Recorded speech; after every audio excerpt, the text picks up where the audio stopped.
예, 반갑습니다. 저는 사회공헌연구원 연구실장 이재훈이라고 합니다. 잘 들리시나요? Can you hear me? 예, 지금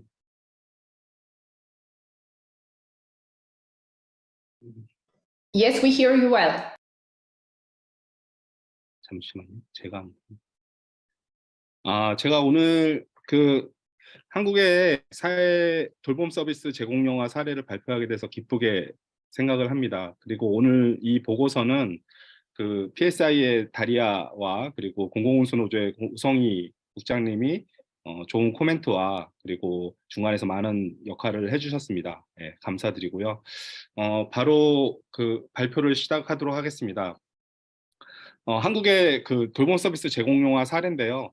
앞에서 다리아가 이야기한 것처럼 이 보고서를 제대로 이해하기 위해서는 이 국제적인 맥락을 좀 볼 필요가 있다라고 생각을 합니다. 민영화가 진행된 이후에 그리고 그 민영화가 많은 문제점이 나타났고 최근에 제공영화를 하는 그런 흐름들이 국제적으로 이루어지고 있습니다. 이게 이제 TNI에 관련된 보고서인데요. 그리고 또 하나 이제 PSI에서 지난 2022년에 장기요양보험 관련된 돌봄 관련된 두 가지 민간 돌봄의 문제점을 다룬 두 가지 보고서 웨비나를 진행을 했습니다. 한국의 사례도 다르지 않고요. 그리고 이런 민간 중심의 돌봄을 좀 공적인 영역으로 바꾸기 위해서 PSI가 아까 다리아가 얘기했던 이제 캠페인을 하고 있습니다. 한국도 그 캠페인의 연장선상에서 돌봄 공공성 강화를 위한 활동들을 하고 있고요. 이런 맥락에서 한국의 돌봄 서비스 제공영화가 이루어지고 있다는 점을 이해하고 오늘 발표를 들어주시면 좋겠습니다. 이 보고서에서 다루고 있는 내용은 크게 이제 네 가지인데요. 첫 번째는 현재 한국이 돌봄 서비스가 어떻게 되고 있는지에 대한 전반적인 구조를 간략하게 말씀드리고 오늘 주제이기로 한 한국의 제공용화 돌봄 사례에 대해서 어떤 형태로 진행이 되고 있는지 말씀을 드리고 지금 세 번째로는 현재 사회서비스원이 많은 과제와 또 의미를 갖고 있습니다. 그것이 무엇인지를 좀 간략하게 공유를 하고 마지막으로 결론 부분을 좀 말씀드리는 형태로 이 보고서의 순서대로 이제 발표를 하도록 하겠습니다. 먼저 한국의 돌봄을 이해하려고 그러면 이거는 아에로의 자료인데요. 왼쪽 그래프를 보시면 무급 돌봄 노동에 대한 남녀 간의 격차가 어떻게 되는지를 보여주고 있는 표입니다. 보시면은 스웨덴이나 노르웨이나 덴마크 같은 경우에는 무급 돌봄 노동에 대한 남녀 간의 격차가 크지 않은데 맨 밑에 한국 사례를 보시면은 한국은 거의 여성이 전적으로 돌봄 역할을 수행하는 것으로 나타나고 있습니다. 그리고 오른쪽에 보시면 한국의 남성이 실제 무급 돌봄 노동을 가구 내에서 얼마큼 수행하고 있는지에 대한 시간을 잰 겁니다. 보시면은 한국은 하루에 39시간, 39분밖에 남성이 돌봄 노동을 하고 있지 않죠. 유사한 동아시아 국가인 중국이나 일본에 비해서도 현격히 낮은 상황입니다. 그래서 한국의 돌봄을 이해하기 위해서는 여성이 전적으로 역할을 맡고 있고 그 노동요차 무급 형태로 제대로 된 가치가 보장되지 않고 있다는 상황을 한번 먼저 생각을 해주시고 오늘 발표를 들어주시면 좋을 것 같습니다.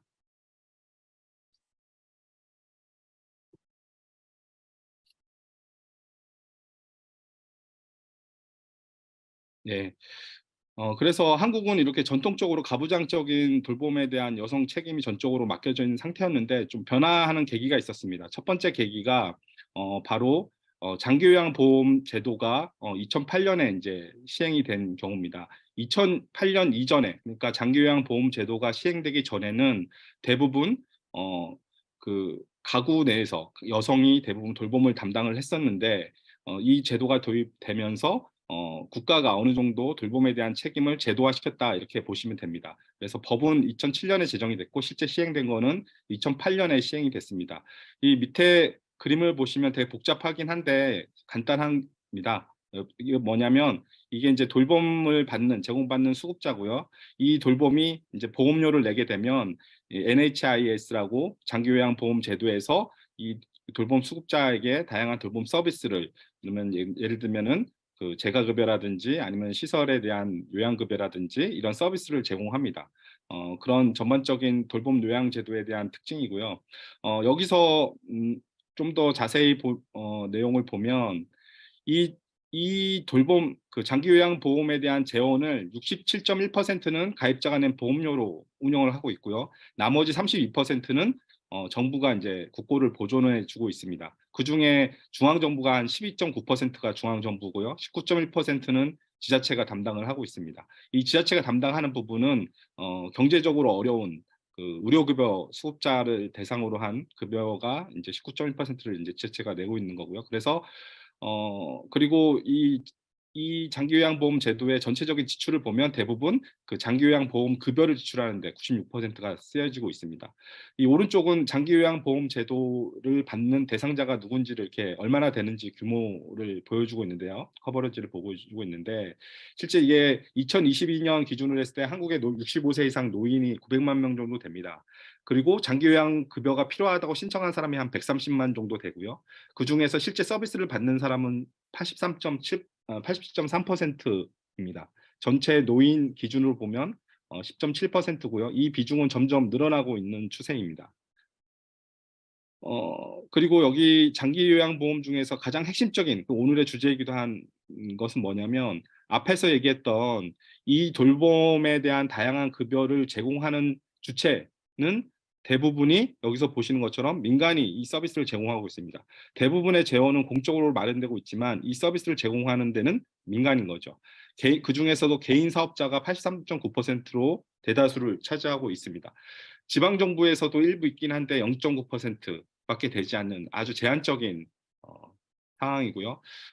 이 개인이 운영하는 이 장기요양 기관은 2010년에는 11,000여 개 정도였는데 10년이 지난 2020년에는 거의 2배 가까이 증가를 했죠. 급속하게 증가를 하고 있습니다. 이게 오른쪽 표를 보시면은 여기 주황색 요 부분이 이제 민간 어린이집을 얘기하고 보여주고 있고요. 이 반대 요게 올라가고 있는 것이 민간 장기요양 기관입니다. 한국은 저출산 고령화가 심각해지면서 민간 어린이집 규모는 줄어드는 반면에 이 민간 장기요양 기관은 빠르게 늘어나고 있는 추세고 지금 장기요양 서비스의 대다수가 민간이다 이렇게 이해를 하면 될 것 같습니다. 근데 이러한 민간 중심의 장기요양 기관들은 어떤 특징을 갖고 있냐면 대부분이 소규모 형태로 이루어지고 있습니다. 여기 밑에 그래프 보시는 것처럼 이 장기요양 기관에서 이용자가 몇 명인지 그래서 10인 미만 그 장기요양 기관을 이용하고 있는 이용자가 10인 미만인 민간 그 장기요양 기관이 거의 69.5%로 대다수를 차지하고 있고요. 거의 30인 미만의 영세한 그리고 소규모의 개인 사업자들이다 이렇게 보시면 될 것 같습니다. 그러다 보니까 여기 이 오른쪽에 있는 그래프는 매년 폐업을 하는 파산을 하는 민간 장기요양 기관들이 얼마인지를 보여주고 있습니다. 거의 평균 1년 2,000개 정도 파산을 매년 하고 있는 상황이고요. 6년 누적으로 보면 1만 2천여 개가 파산을 했습니다. 그러다 보니까 여기 지금 현재가 장기요양 기관이 한 2만 6천 개 정도 되는데 그 중에 이제 누적으로 보면 거의 절반 정도 안 되는 규모가 이제 파산을 한 거죠. 또 새로 만들어지기도 하고 그러면서 이제 문제는 뭐냐면 이렇게 소규모 영세 사업장이 하다 보니까 서비스 이용자의 서비스가 안정적으로 제공되지 못하는 문제들이 있고요. 또 하나는 거기에 고용돼서 일하는 노동자의 고용 역시도 되게 불안정한 문제들이 있습니다. 좀 더 구체적으로 보면 이 민간 중심의 그런 공급 구조가 갖고 있는 것들은 아까 다리아가 외국 사례 이렇게 얘기해 주신 것처럼 실제로 많은 문제들이 있는데 그 문제 중에서 되게 위법하고 불법적으로 그러니까 공적 재원을 가지고 이 제도를 운영하고 있는데 민간이 서비스를 제공하다 보니까 여러 가지 부당 청구라든지 불법적인 거라든지 아니면 이제 가입 서비스를 제공하지 않았는데도 서비스를 제공한 것처럼 아니면 노동자를 고용하지 않았는데 노동자를 고용한 것처럼 이렇게 공적 재원을 불법적으로 수취하는 경우들이 많이 있었습니다. 예, 그래서 요 관련된 다양한 사례들이 있고요. 한 가지 예로 보면 이거는 건강보험공단이 조사한 건데요.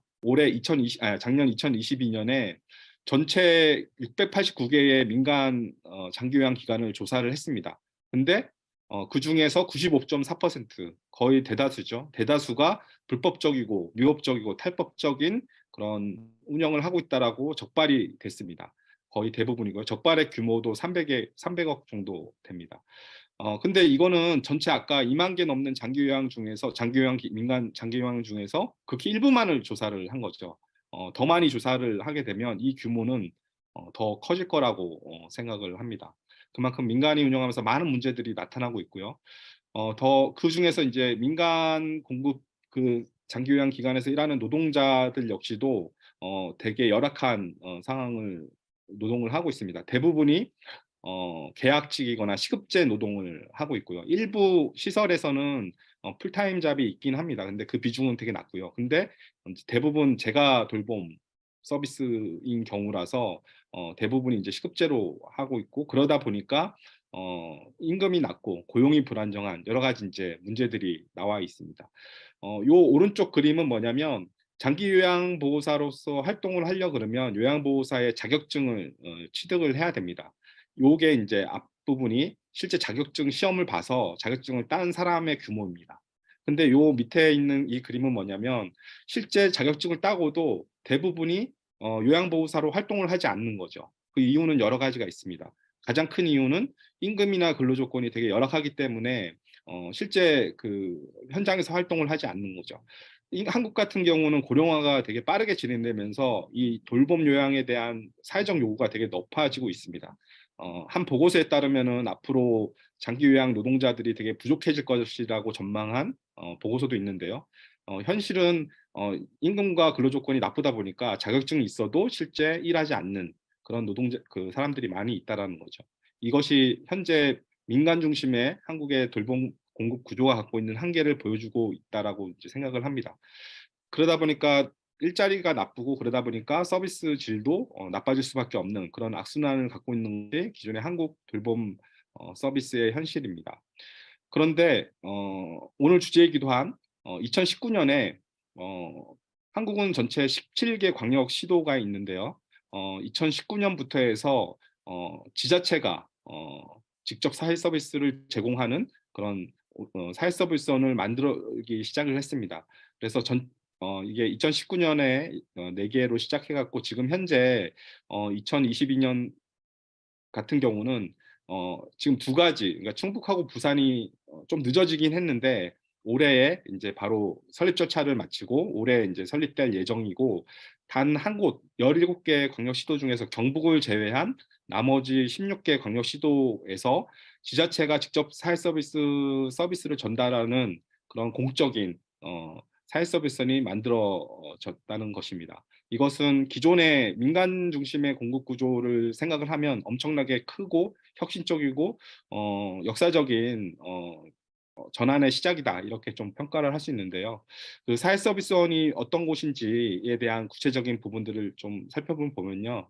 첫 번째 특징은 아까 이 사회 서비스원이라고 하는 거는 중앙정부와 지방정부의 공적인 재정 지원을 통해서 운영된다는 것이 핵심입니다. 아까 민간 요양 같은 경우도 그 장기 요양 보험에서 그 요양급여 비용을 민간에게도 지급하지만 이 사회 서비스원은 이 그 장기 요양 보험료에서 지급되는 돈 말고도 국가가 이것을 운영하기 위해서 중앙정부와 지방정부의 재정적 지원을 한다라고 하는 것이 가장 핵심적인 차이입니다. 그리고 또 하나 차이는 뭐냐면, 특징은 뭐냐면, 이 지방정부가 그러니까 그 공공립 어린이집이라든지 아니면은 그 다양한 돌봄 관련된 시설이라든지 그리고 돌봄 관련된 사업, 뭐 이런 부분들을 대부분 민간 위탁을 했었는데, 이 사회 서비스원이 만들어지면서 이 지자체가 여기서 직접적으로 이러한 서비스를 운영을 하고 제공을 한다는 것이 이 사회 서비스원이 만들어지면서 나타났던 커다란 이제 차이입니다. 어, 그래서 그리고 또 한 가지 이제 가장 핵심적인 부분 중에 하나는 뭐냐면, 이게 지자체가 공적으로 직접 이 사회 서비스를 운영을 하면서 거기에서 일하는 노동자도 직접적으로 고용을 하기 시작했습니다. 이 헤드쿼터에 있는 사회 서비스원에 일하는 사무직 같은 경우는 많지는 않지만 전체적으로 419명 정도, 이게 작년 자료라서 지금하고는 약간 차이가 있고 좀 더 늘었을 수도 있는데요.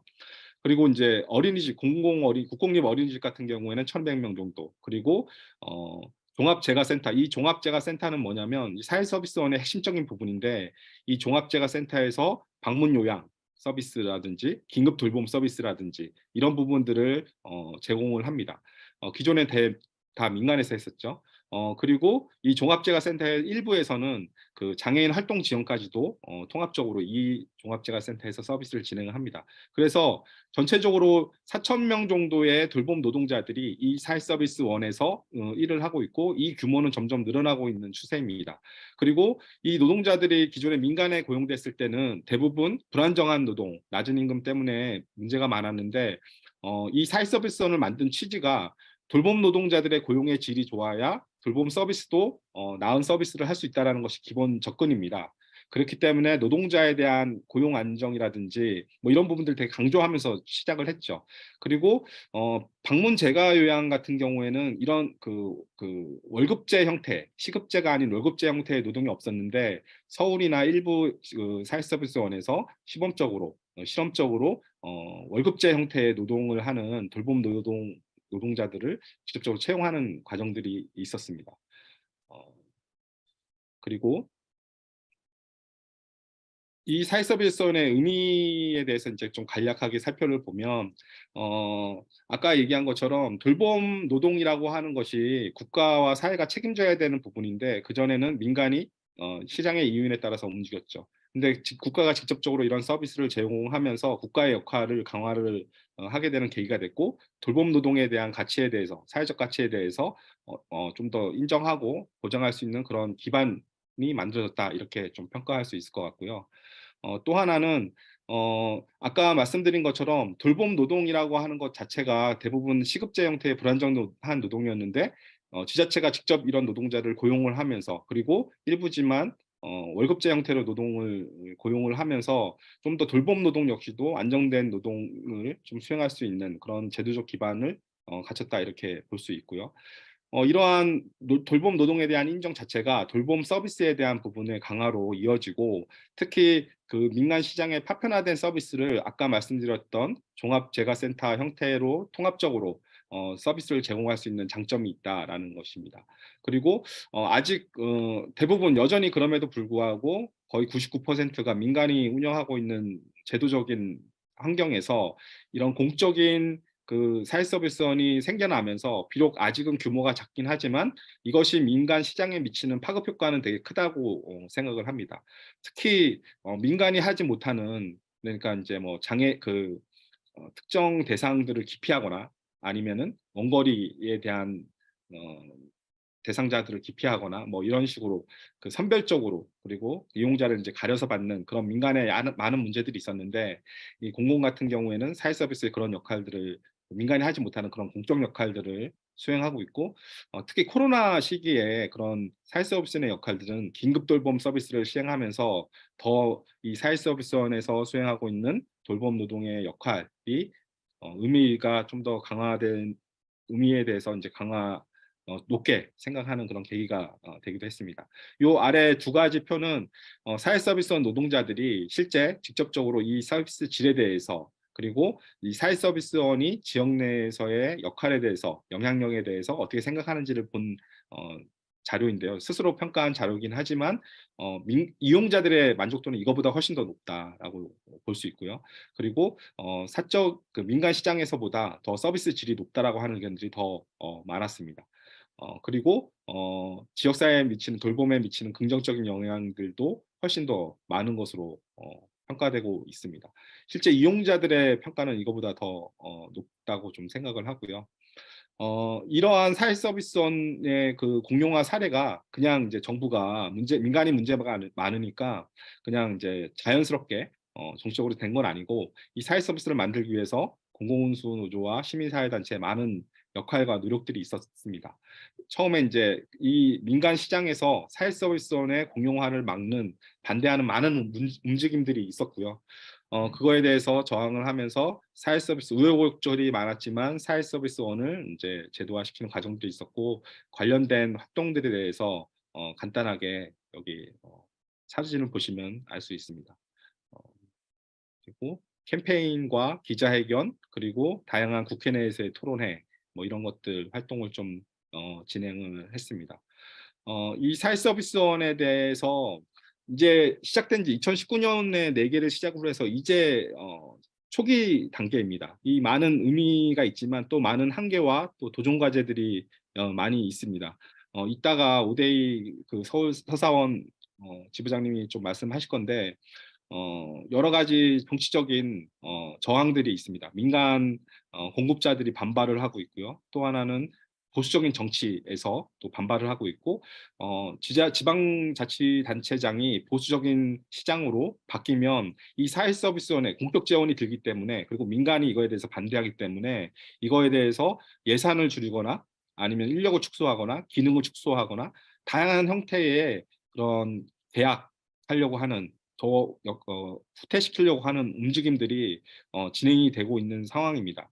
아까 애초에는 2017 올해까지 해갖고 다 사회서비스원이 완료가 됐어야 됐는데 경북 사례라든지 아니면은 뒤늦게라도 이렇게 두 개의 사회서비스원이 이제야 개원된 것도 그런 정적 반발 때문에 늦어졌다 이렇게 보시면 될 것 같고요. 이 부분은 오데이 지부장님이 구체적인 사례 다시 말씀해 주실 것이니까 좀 생략을 하도록 하겠습니다. 사회서비스원은 많은 의미도 있고 또 한편 많은 과제 또한 갖고 있습니다. 지금이 완결된 상태는 아니고 좀 더 발전해가는 그래서 우리가 좀 더 이 사회서비스 공용화 사례를 의미 있게 진전시켜 내가야 되는 과제를 안고 있는데요. 몇 가지 핵심적인 과제만 간단하게 말씀을 드리도록 하겠습니다. 일단 아까 얘기한 것처럼 국가와 지자체의 재정적인 지원이 가장 중요합니다. 지금은 시범사업 차원에서 중앙정부가 예산 지원을 했는데 중앙정부의 예산 지원이 제대로 돼 있지 않으면 지자체만의 재원으로 이 사회서비스원의 애초 역할, 의미를 제대로 된 역할을 수행하기가 어렵다. 지자체 같은 경우에는 지자체마다 재정 자립도, 그러니까 재정 정도, 재정 상황이 좀 다르기 때문에 지방 같은 경우에는 이 서비스원을 제대로 할 수 있는 재정적인 기반이 충실하지 못한 데도 많이 있기 때문에 중앙정부의 예산이 좀 더 투입될 필요가 있다라고 보고요. 그리고 이 사회서비스원은 공공인프라가 많이 확충이 돼야 됩니다. 그래서 앞으로 공공인프라가 좀 더 많이 확충이 돼야 되고 또 어떤 경우는 공공인프라가 예를 들면 노인 돌봄 아니 뭐 예를 들어서 어린이집이 생긴다고 하더라도 이 공적인 어린이집 그러니까 국공립 어린이집이 생긴다고 하더라도 이 어린이집을 민간 위탁하는 문제들이 여전히 생기고 있습니다. 노인 요양도 마찬가지고요. 그래서 공공인프라가 국가가 돈을 내서 만든 국공립 시설 같은 경우는 민간 위탁하지 말고 사회서비스원이 직영하도록 원칙적으로 그것을 법률로 명문화하는 것들이 좀 필요한 과제입니다. 그리고 그 아까 종합재가센터를 말씀드렸는데 앞으로 그 돌봄 서비스를 통합적으로 하는 것들이 되게 중요합니다. 근데 이 서비스의 전달은 실제 광역시도 단위가 아니라 지자체 단위에서 서비스가 이루어지기 때문에 광역시도에 한두 개 있는 걸로는 양이 부족합니다. 그래서 지자체 단위로 해서 최소한 1개 이상의 종합재가센터가 좀 더 확충될 필요가 있다라고 생각을 하고 그리고 기존의 월급제 형태의 그 노동이 들어오긴 했는데 아직 일반적인 사회서비스원의 일반적인 고용 형태라고 보기는 어렵습니다. 그래서 월급제 형태로 정규직의 월급제 형태의 노동이 좀 더 확대될 필요가 있고 그런 안정적인 노동을 통해서 돌봄 서비스의 질적인 부분도 좋아질 수도 있다 이렇게 생각을 하고요. 그리고 돌봄 관련돼서는 지자체에서 많은 시설과 또 사업들이 이제 늘어나고 있는데 이런 부분들을 대부분 민간 위탁을 했었거든요.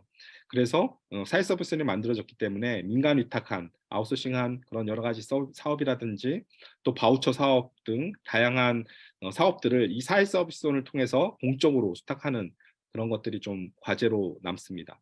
그리고 맨 마지막으로 한 가지 도 강조하고 싶은 것은 시간이 다 됐는데요. 이 공적인 소유를 하는 것도 중요한데 이 공적인 소유를 어떻게 민주적으로 운영할 것인가라는 부분 역시도 되게 중요한 과제입니다. 지금 현재 노동이사제 형태로 노동자가 사회서비스원의 운영에 어느 정도 개입할 수 있는 것들이 서울이라든지 인천이라든지 몇 군데 있긴 한데 이것도 일반적인 경우는 아니고요. 또 형식적으로 운영되는 경우도 있습니다. 그래서 이 사회서비스원을 공적으로 운영하는 그리고 민주적으로 이용자와 노동자들이 참여해서 제대로 된 돌봄 서비스를 제공할 수 있는 그런 민주적인 거버넌스를 만드는 것들이 앞으로 더 강조될 필요가 있다 이렇게 생각을 합니다. 네, 이상으로 발표를 마치도록 하겠습니다.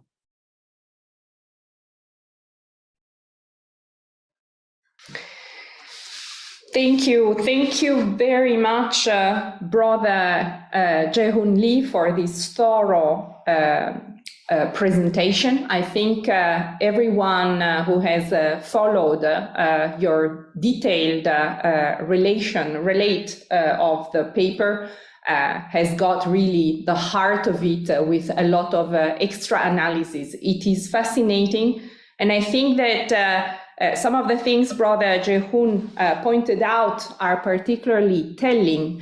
First of all, just the pictures of the struggles that the KPTU has put up to bring PASS into existence and to defend it and to continue to defend it are really important to understand.